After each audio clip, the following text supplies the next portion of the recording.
In this video, I'll show you how to build a simple grapevine trellis. Let's get right to it.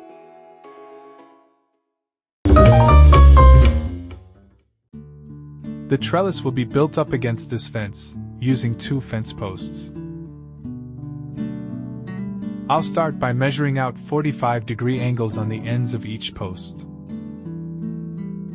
Using the circular saw, I'll cut half the depth first, and then turn the post over to finish the cut. Next, I'll measure and cut the exact height of each post. The cut-off pieces will be used as angled support braces for the trellis top. I'll be using a couple of spikes and only need a few things to get them into the ground. Along with the spikes, I'll be using a torpedo level, a drive-in tool, and a sledgehammer. I don't have a 4x4 cut-off piece, so I'm gonna make a driver piece out of some 2x4 scraps. There are a few advantages to using a spike for installing a post. There's no digging, no concrete pouring, and no wood rotting in the ground. It can also be done relatively quickly with no concrete drying time. When determining the location for the spikes, be sure to check for gas and electrical pipes that may be buried in the area before you begin. Because this spike is up against the fence, I'll align it so I have access to the bolts that are used to tighten the base around the wood. I'll begin by placing the scrap block into the top basket, and then leveling the spike with the torpedo level. Next, I'll gently tap the top with the sledgehammer, in a controlled manner. After a few taps, I'll check again to make sure that the spike is still level on 2 sides, and then adjust it if necessary. Again, I'll tap the top a few times and check it for level. It's best not to swing the sledgehammer wildly when doing this, as there's a good chance the spike will become misaligned. I'll repeat this tapping and leveling until the spike is a foot off the ground.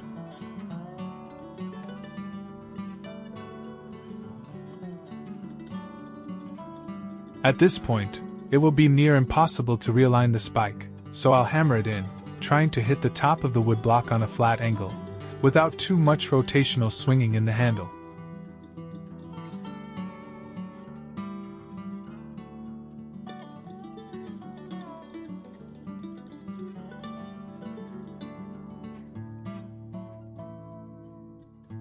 With the spike completely in the ground, I'll remove the block and replace it with the post.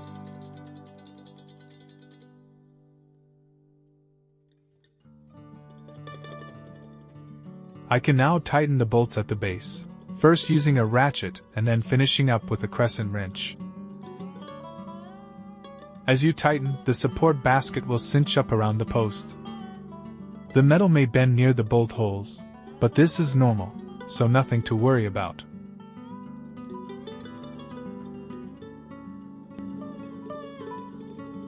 With the second post in place and secured, I can move on to the top support boards. This one board will provide all 4 pieces. For a little decorative detail, I'll cut all the ends at 45 degrees. The post cutoffs can now be installed. I'll line them up and then secure them with a couple of decking screws. Alternatively, for a more pronounced look, you could use lag screws for all of these attachments. Using a level, I'll make sure these support boards are in place, and then drive them in with a few screws. Grapevines need a lot of sunlight to grow well. Ideally, they should get 6 to 8 hours every day. Keep this in mind when positioning your trellis. They also need well-draining soil and an occasional balanced fertilizer. Young grapevines need plenty of watering, especially during their first 2 years. As they age, less water is required, and they will even develop drought-tolerant characteristics. I can now place one of the crossboards atop the 2 posts. Using a pencil, I'll mark out the locations of the supports so I can cut grooves. Both crossboards can be cut at the same time, ensuring the grooves are in identical locations. Using the handsaw, I'll first cut the outside edges of the grooves. Each section can then be chiseled out.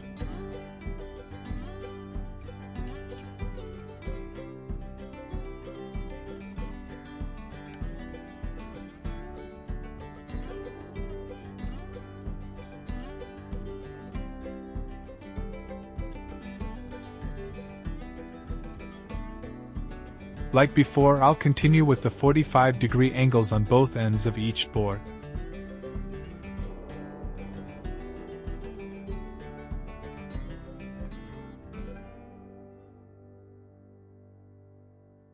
Back up they go.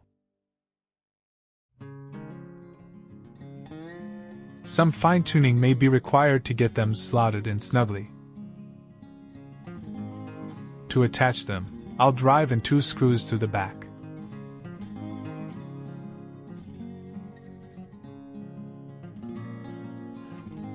After putting up the front board, I'll measure each end to ensure they're evenly spaced, and then secure them with a couple of screws.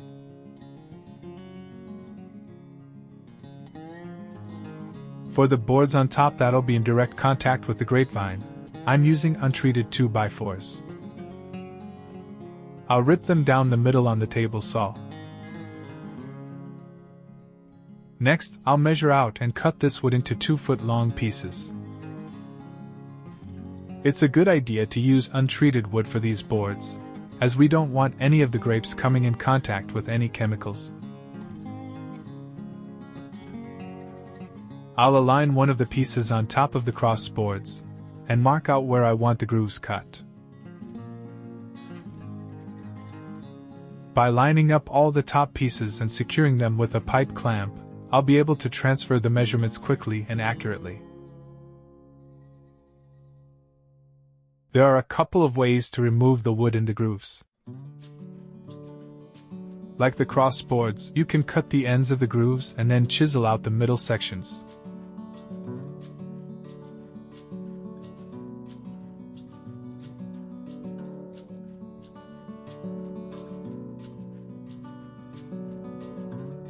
The other way is to use the table saw blade to remove all of the wood. This is done by making numerous passes over the blade, with small adjustments in between each pass. This method will result in cleaner finishes on the grooves. Once again, I'll cut the ends at 45 degrees.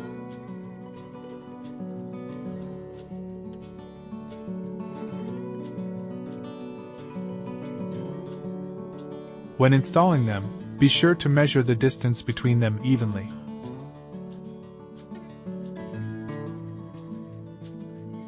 Each one will get a screw at the front and one at the back.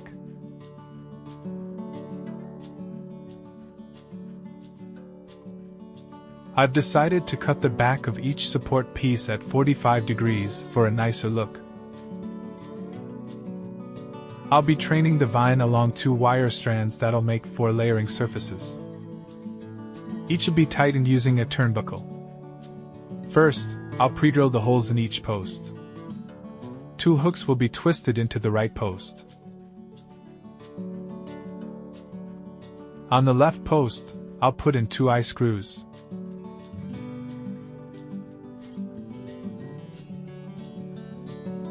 This wire already has a loop at one of the ends, so I'll hang this over the bottom hook.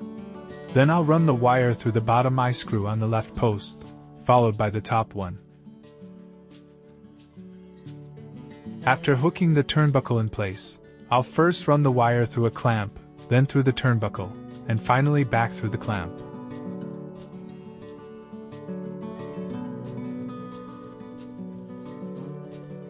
I'll pull the wire tightly and then remove the turnbuckle from the hook.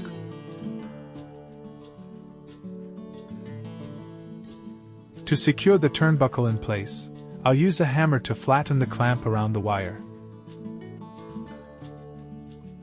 I'll now hang it back on the hook. The excess wire can be cut off using some wire snips.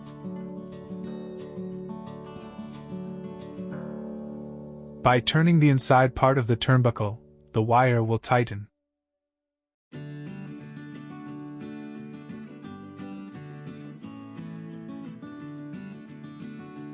With the bottom wire installed and tightened, the vine trellis is complete. Well folks, I hope you've enjoyed the video and take away some ideas for your own projects. Thanks for watching, and if you haven't already, please subscribe.